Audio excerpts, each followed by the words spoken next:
तो hello everyone, आप लोग का हमारे चैनल पर स्वागत है। तो बच्चों, आज के भी इस वीडियो में सी लैंग्वेज का प्रोग्राम देखेंगे और वो प्रोग्राम का नाम है स्वैपिंग। 2 नंबर की स्वैपिंग हम कैसे करते हैं। स्वैपिंग का मतलब होता है वैल्यू को इंटरचेंज करना।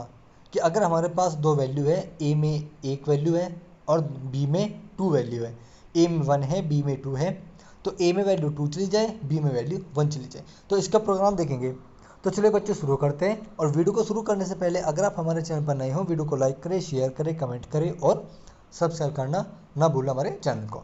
तो चलिए शुरू करते हैं। सबसे पहले हम अपनी इंक्लूड करते हैं हेडर फाइल, जो कि है stdio.h, सॉरी stdio.h। तो हमने अपनी हेडर फाइल कर ली इंक्लूड। 1 मिनट, यहाँ पर हम इसको क्या करेंगे, क्लोज कर देंगे। इस टिक क्लोज कर दिया। अब मेन के अंदर आएंगे, इंट मेन। अब मेन के अंदर आकर के हम सबसे पहले 2 वेरिएबल को क्या करेंगे, डिक्लेयर करेंगे। इंटीजर ए और बी, जो कि इंटीजर टाइप के होंगे। इसमें हम क्या करेंगे, यूजर से क्या लेंगे, नंबर लेंगे। क्योंकि हमें यहाँ पर 2 नंबर्स को क्या करना है, इंटरचेंज करना है, यानी कि 2 नंबर्स की स्वैपिंग करनी है। ठीक है, सबसे पहले हम यहाँ पर 2 वेरिएबल में उस नंबर को स्टोर कराना होगा। ठीक है, और किसके द्वारा कराएंगे, यूज़र के द्वारा। तो प्रिंट एफ पहला मैसेज देंगे, एंटर द फर्स्ट नंबर। ठीक है, और स्कैनएफ के थ्रू उसको स्टोर कराएंगे, %d। ठीक है, वो वैल्यू कैसे होगी, %d टाइप की, और % के साथ हम उसे ए के एड्रेस पे जाकर के स्टोर करा देंगे। अब प्रिंट एफ सेकेंड नंबर लेंगे, print F enter the second number. Second number लेने के बाद हम उसको भी स्टोर कराएंगे बी नाम की वेरिएबल में, जो कि इंटीजर टाइप की वैल्यू है। तो उसके लिए %d, % के साथ उसको हम बी में स्टोर करा देंगे। ठीक है, हमने यहाँ पर 2 वैल्यू से इनपुट ले ली, तो उसको हम रन करके देखते हैं। Enter the first number 7, enter the second number 9। और आगे इसने अभी तो कुछ प्रोसेस नहीं की, क्योंकि हमने आगे कोड नहीं लिखा। ठीक है, हमने अभी तक हमारा जो कोड है वो सही लिखा है। अब देखो आगे हमें करना क्या है। हमें यहाँ पर स्वैपिंग करनी है किसकी, ए की वैल्यू बी में आ जाए, बी की वैल्यू ए में आ जाए। तो हम कैसे करेंगे, ए की वैल्यू बी में आ जाए, बी की वैल्यू ए में आ जाए।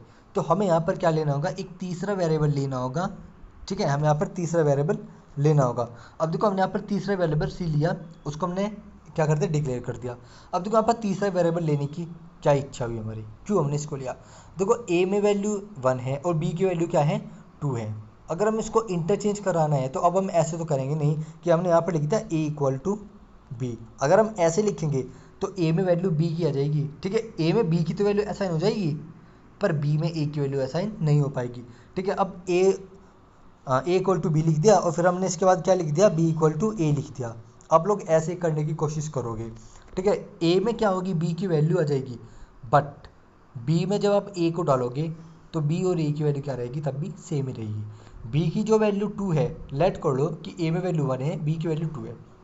बी में जो वैल्यू 2 है वो बी में तो 2 ही रहेगा, लेकिन ए में भी क्या आ जाएगा, 2 आ जाएगा, इस वाले स्टेटमेंट से, जो कि 8 लाइन में है। तो इसकी वजह से ए में भी क्या हो जाएगा, 2 हो जाएगा, बी में भी 2 हो जाएगा। फिर बी इक्वल टू ए करने से भी कोई फ़ायदा नहीं होगा, यानी कि यहाँ पर वैल्यू क्या हो जाएगी, सेम हो जाएगी, लेकिन वैल्यू इंटरचेंज नहीं होगी।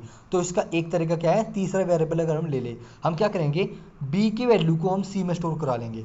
बी की वैल्यू को हम क्या करेंगे, सी में स्टोर करा लेंगे। ठीक है, तो देखो मैं आपको साथ के साथ बताता हूँ। हमने 8th लाइन में क्या किया, सी में हमने बी की वैल्यू क्या करा लिया, स्टोर करा लिया। सपोज बी में 2 है, बी में 2 था, वो सी में स्टोर हो गया। अब हम क्या करेंगे, ए की वैल्यू बी में आनी थी, बी की वैल्यू ए में आनी थी। अब जब बी की वैल्यू सी में स्टोर हो गई, तो अब हम यहाँ पर क्या करेंगे, बी में वैल्यू किसकी स्टोर करा देंगे, ए की। तो जो ए की वैल्यू 1 थी, ठीक है, और बी की वैल्यू 2 थी, बी की वैल्यू 2 हमने किस में स्टोर करा दी, सी में, ताकि हम उस जो वो वैल्यू है बी की, वो ए में जा सके। ताकि वो ए में जा सके तो हमें अलग से उसकी वैल्यू को स्टोर कराना पड़ा। ठीक है, थोड़ी देर के लिए। ठीक है, उसके बाद हमने बी में वैल्यू ए की डाल दी, ए की वैल्यू बी में तो आ गई, अब हमें ए में बी की वैल्यू पहुँचानी है। तो अब स्टेटमेंट से क्या हुआ, ए की वैल्यू बी में आ गई।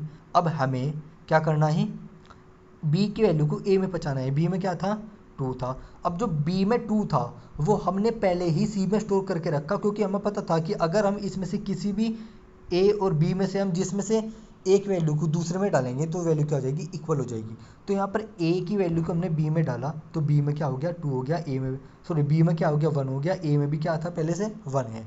लेकिन हम चाहते हैं बी में तो ए की वैल्यू चली गई पर ए में अभी तक बी की वैल्यू नहीं, तो इसीलिए हमने क्या किया, हमने बी की वैल्यू को सी में स्टोर किया ताकि हम बाद में इस स्टोर की गई वैल्यू को उसकी वैल्यू को ए में डाल सके। तो अब ए में किसको डाल देंगे, सी को डाल देंगे, तो इससे क्या हो जाएगा, हमारी वैल्यू इंटरचेंज हो जाएगी। ठीक है, हमने सबसे पहले सी में बी की वैल्यू क्यों डाली, मैं आपको एक बार फिर से बता रहा हूँ, ताकि जो हमारी वैल्यू है वो क्या हो सके, इंटरचेंज हो सके, वो वैल्यू क्या हो सके, इंटरचेंज हो सके। क्योंकि हमें पता है ए की वैल्यू बी में जानी है, बी की वैल्यू ए में जानी है। अगर हम बी में ए की वैल्यू को डाल दें तो बी में क्या हो जाएगा, ए में क्या हो जाएगा, दोनों वैल्यू सेम हो जाएगी।